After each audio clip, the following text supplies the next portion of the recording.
یہ وہ دور تھا جب بیماری کو خدا کا قہر سمجھا جاتا تھا، جب مریضوں کا علاج تعویذ، دعائیں اور دیوتاؤں کی قربانیوں سے ہوتا تھا۔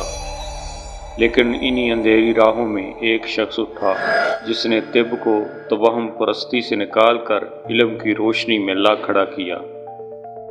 وہ کوئی جادوگر نہ تھا، نہ ہی کوئی پیغمبر، لیکن آج بھی دنیا کے لاکھوں ڈاکٹرز اس کے اصولوں پر قسم کھاتے ہیں۔ طب کا باپ یہ ہے ہپوکریٹس، ایک ایسا نام جس نے انسانی جسم کو سمجھنے کا دروازہ کھولا، ایک ایسی میراث جو صدیوں پر محیط ہے۔ جانیے اس ویڈیو میں کہ ہپوکریٹس کون تھا، اس کی تعلیمات کیا تھیں، اور کیسے اس نے طب کی دنیا ہمیشہ کے لیے بدل دی۔ یہ صرف تاریخ نہیں، یہ ایک انقلاب کی داستان ہے۔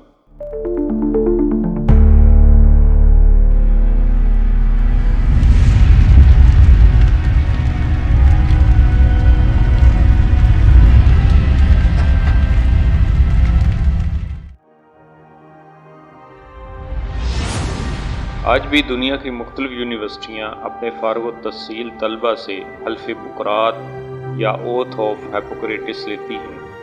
اس حلف کے بغیر کوئی بھی طبیب اپنے پیشے کے میدان میں قدم نہیں رکھ سکتا۔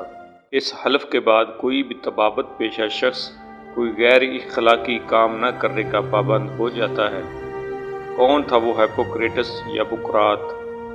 ہپوکریٹس یا بقرات ایک مشہور یونانی طبیب تھا جس کا دور حیات 460 سے 370 قبل مسیح ہے، اور وہ بابائے طب کہلاتا ہے۔ اگرچہ دنیا میں اس سے پہلے بھی کئی طبیب اور حکیم ہو گزرے تھے، مگر مورخین اسے دنیا کا پہلا طبیب ایک کامل تسلیم کرتے ہیں۔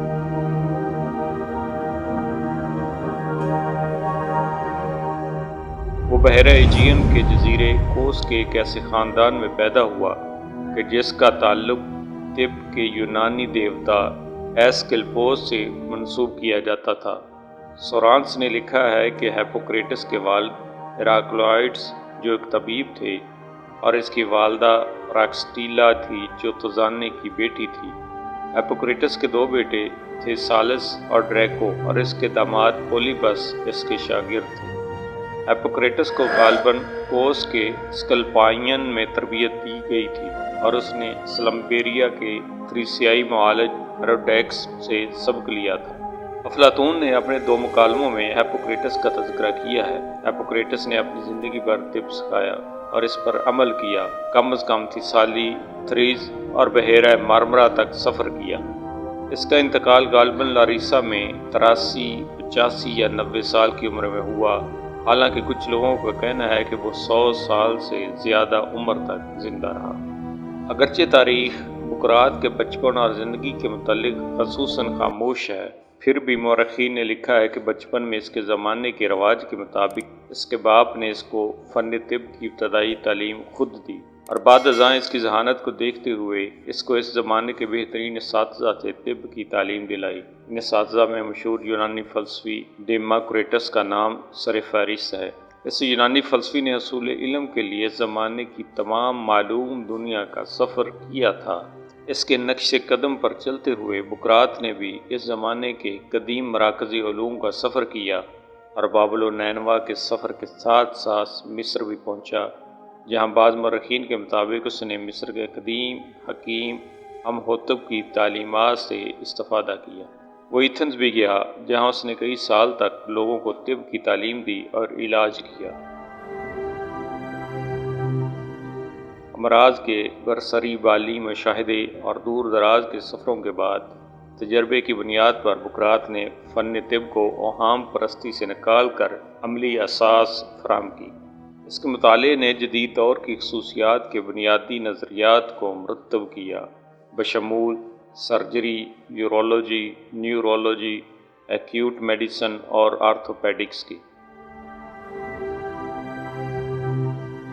اسے ہپوکریٹک اوتھ بنانے کا سہرا دیا جاتا ہے، جو آج بھی استعمال میں ہے۔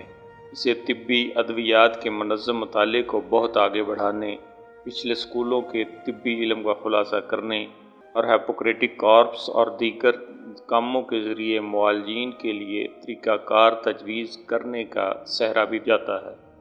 ہیپوکریٹس کو پہلا شخص قرار دیا جاتا ہے جس نے یقین کیا کہ بیماریاں قدرتی طور پر پیدا ہوئیں، وہم پرستی اور دیوتاؤں کی وجہ سے نہیں۔ اس نے طب کے نظم و ضبط کو مذہب سے الگ کر دیا، یہ مانتے ہوئے اور دلیل دی کہ بیماری دیوتاؤں کی طرف سے دی گئی سزا نہیں ہے بلکہ ماحولیاتی عوامل، خوراک اور رہنے کی عادات کی پیداوار ہے۔ اس سے منسوب کتاب ہیپوکریٹک کارپس میں کسی صوفیانہ بیماری کا ایک بھی ذکر نہیں ہے، تاہم ہیپوکریٹس نے بہت سے اعتقاد رکھے جو غلط اناٹومی اور فزیالوجی پر مبنی تھے، جیسے کہ مزہ وغیرہ۔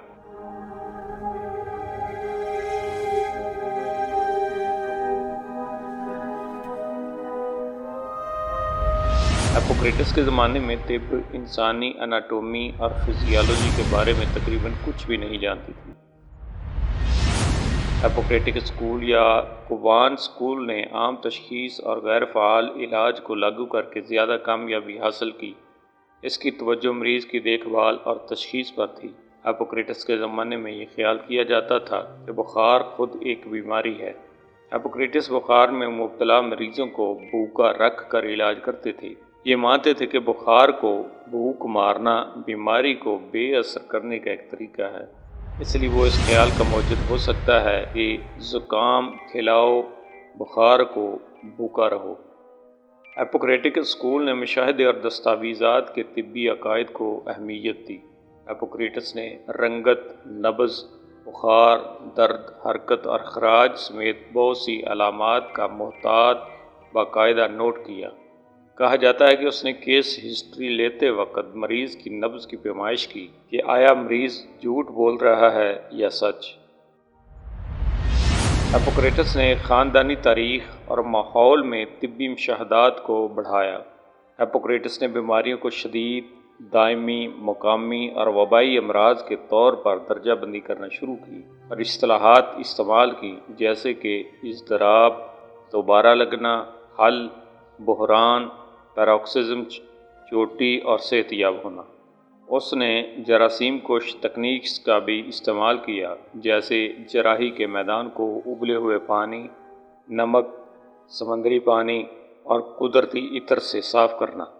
انہوں نے یہ بھی نوٹ کیا کہ ایک سرجن کے پاس آلات کا ایک منظم طبی بیگ ہونا چاہیے۔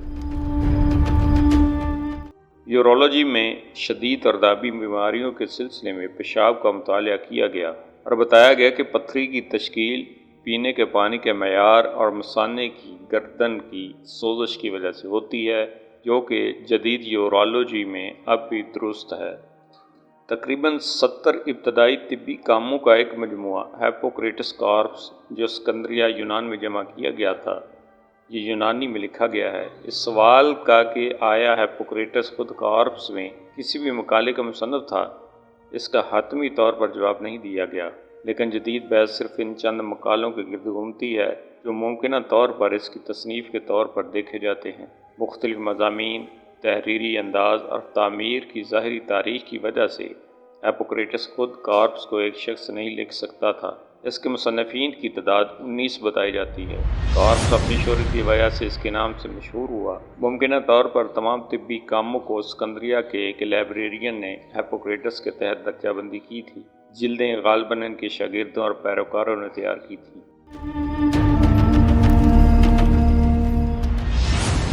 ان تحریروں کا محاصل یہ ہے کہ بیماری کی تہہ تک پہنچنے کے لیے صحیح اصولوں کی ضرورت ہے۔ سب سے اہم بات یہ ہے کہ طب کے پیشے میں شرافت اور ایمانداری پر زور دیا گیا ہے۔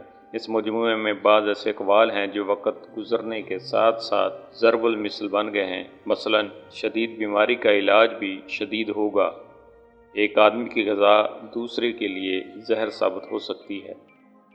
بکرات کے زمانے تک ہر بیماری کو اپالو دیوتا کے تیر یا اسیب کا اثر قرار دیا جاتا تھا۔ ان توہمات کو یکسر نظر انداز کر کے بکرات نے بیماری کو طبعی قرار دیا۔ مثال کے طور پر مرگی کو مقدس بیماری قرار دیا جاتا تھا جس کے دورے کے دوران انسان کو کسی دیوتا یا اسیب کے قبضے میں بتایا جاتا تھا۔ بکرات نے مرگی اور دوسرے کئی امراض کی صحیح عقلی توضیح پیش کی جس سے فن طب کو صحیح عملی اساس فراہم ہوئی اور اس طرح فن طب کو دیو مالا اور توہم پرستی سے ہمیشہ کے لیے چھٹکارا مل گیا۔ ہپوکریٹس کے بعد ایک اور اہم طبیب گیلن ایک یونانی تھا جو 129 عیسوی سے 200 عیسوی تک زندہ رہا۔ قرون وسطیٰ میں اسلامی دنیا نے ہپوکریٹک طریقے اپنائے اور نئی طبی ٹیکنالوجیز تیار کیں۔ یورپی نشاط ثانیہ کے بعد ہپوکریٹک طریقوں کو مغربی یورپ میں دوبارہ زندہ کیا گیا اور 19ویں صدی میں اس میں مزید توسیع ہوئی۔ ہپوکریٹس کی سخت طبی تکنیکوں کو استعمال کرنے والوں میں آمسٹرڈ نہم، ولیم ہیبرڈن، جین مارٹن چارکوٹ اور ولیم اوسلر قابل ذکر ہیں۔ ایک فرانسیسی معالج ہنری رچرڈ نے کہا کہ یہ احیاء اندرونی طب کی پوری تاریخ بناتے ہیں۔ دور جدید میں ایک قمری گڑھے کو ہپوکریٹس کی عظمت کی بنا پر ہپوکریٹس کا نام دیا گیا ہے۔ ہپوکریٹک حلف۔ ہپوکریٹک اوتھ طبی مشق کی خلاقیات پر ایک بنیادی دستاویز قدیم زمانے میں ہپوکریٹس سے منسوب کی گئی تھی۔ اگرچہ حلف آج اپنی اصل شکل میں شاذ و نادر استعمال ہوتا ہے، لیکن یہ دوسرے اس طرح کے حلف اور قوانین کی بنیاد پر کام کرتا ہے جو اچھے طبی عمل اور خلاقیات کی تعریف کرتے ہیں۔ اس طرح کے مشتقات کو جدید میڈیکل گریجویٹس باقاعدگی سے میڈیکل پریکٹس میں داخل ہونے کے لیے لیتے ہیں۔